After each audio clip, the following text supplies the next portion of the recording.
അസുരശക്തിയുടെ മേൽ ദേവശക്തി വിജയം വരിച്ചതിൻ്റെ ഓർമ്മ ആഘോഷിക്കുന്ന ദിവസമാണ് വിഷു. പുരാതന ഭാരതത്തിൽ നിലവിലുണ്ടായിരുന്ന കാർഷിക വർഷാരംഭമാണ് ഈ ദിനം.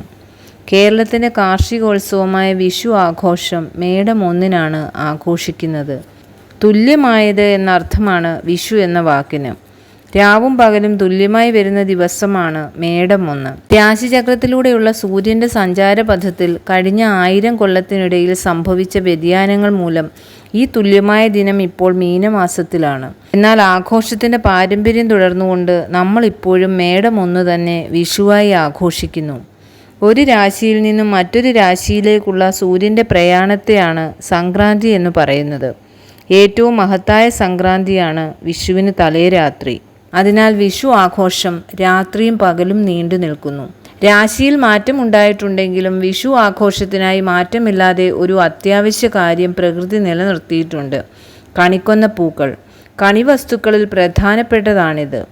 ധാന്യങ്ങളുടെ വിളവെടുപ്പായി ഓണവും പഴം പച്ചക്കറികളുടെ വിളവെടുപ്പായി വിഷുവും കൊണ്ടാടുന്നു. ത്രേതായുഗത്തിൽ ശ്രീരാമൻ സീതയുമായി വനവാസത്തിന് പോയപ്പോൾ സുഗ്രീവനുമായി സഖ്യം ചെയ്ത് ബാലിയെ ഒളിയമ്പു ചെയ്തു കൊന്നത് ഒരു മരത്തിൻ്റെ പിന്നിൽ മറഞ്ഞു നിന്നാണ്. ഈ മരം അങ്ങനെ ബാലിയെ കൊന്ന മരമായി, പിന്നീട് കൊന്ന മരമായി മാറി. ഇത് മരത്തിന് സങ്കടമായി. അത് ഭഗവാനെ സ്മരിച്ച് പ്രാർത്ഥിക്കാൻ തുടങ്ങി. ഭഗവാൻ പ്രത്യക്ഷപ്പെട്ട് എന്താണ് വേണ്ടതെന്ന് ചോദിച്ചപ്പോൾ, എന്നെ എല്ലാവരും കൊന്നമരം എന്ന് വിളിക്കുന്നു. എനിക്ക് ഈ പഴി താങ്ങാൻ വയ്യ. അങ്ങ് ഇതിനൊരു പരിഹാരം കണ്ടെത്തണമെന്ന് പറഞ്ഞു. നീ കഴിഞ്ഞ ജന്മത്തിൽ ഇതുപോലെ ഒരു മഹാത്മാവിനെ തെറ്റിദ്ധാരണ മൂലം ചെയ്യാത്ത കുറ്റം ആരോപിച്ചു. ആ കർമ്മഫലം അനുഭവിക്കുക തന്നെ വേണം. ഈ നാമം നിന്നെ വിട്ടു പോകില്ല. എന്നാൽ എന്നോട് സംഗമമുണ്ടായ മൂലം നിനക്കും നിന്റെ വർഗത്തിൽപ്പെട്ടവർക്കും സൗഭാഗ്യമുണ്ടാകുമെന്ന് അരുളി ചെയ്തു. പിന്നീട് കലിയുഗ കാലത്തിൽ ശ്രീകൃഷ്ണ ഭഗവാൻ വാണരുളുന്ന ഗുരുവായൂരിൽ ഉണ്ണിക്കണ്ണൻ്റെ ദർശനം പലർക്കും ലഭിച്ചു. കുറൂരമ്മ, പൂന്താനം, വില്ലുമംഗല സ്വാമികൾ എന്നിവർക്ക്. ഇതുപോലെ കണ്ണനെ തൻ്റെ കളിക്കൂട്ടുകാരനായി കണ്ട ഒരു ഉണ്ണി ഉണ്ടായിരുന്നു. ആ ബാലൻ വിളിച്ചാൽ കണ്ണൻ കൂടെ ചെല്ലും. പക്ഷേ അവൻ പറയുന്നത് മറ്റാരും വിശ്വസിച്ചില്ല. ഒരു ദിവസം ഒരു സ്വർണ്ണമാല ഒരു ഭക്തൻ ഭഗവാന് സമർപ്പിച്ചു. അന്ന് ആ മാലയും ഇട്ടുകൊണ്ടാണ് കണ്ണൻ കൂട്ടുകാരനെ കാണാൻ പോയത്. ആ മാല കണ്ടപ്പോൾ അതൊന്നണിയാൻ ആ ബാലന് ആഗ്രഹം തോന്നി. കണ്ണൻ ആ മാല അവന് സമ്മാനമായി നൽകുകയും ചെയ്തു. വൈകുന്നേരം ശ്രീകോവിൽ തുറന്നപ്പോൾ മാല കാണാനില്ല.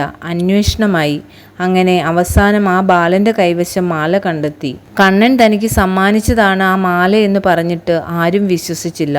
അവനെ എല്ലാവരും കൂടി ശിക്ഷിക്കാൻ ഒരുങ്ങിയപ്പോൾ പിടിച്ച കുഞ്ഞു പറഞ്ഞു, നീ എൻ്റെ ചെങ്ങാതിയാണെങ്കിൽ എന്നെ ശിക്ഷിക്കുന്നത് തടയണമെന്നും അല്ലാത്ത പക്ഷം നിന്റെ ചെങ്ങാത്തം എനിക്ക് വേണ്ട എന്നും പറഞ്ഞ് മാല പുറത്തേക്ക് വലിച്ചെറിഞ്ഞു.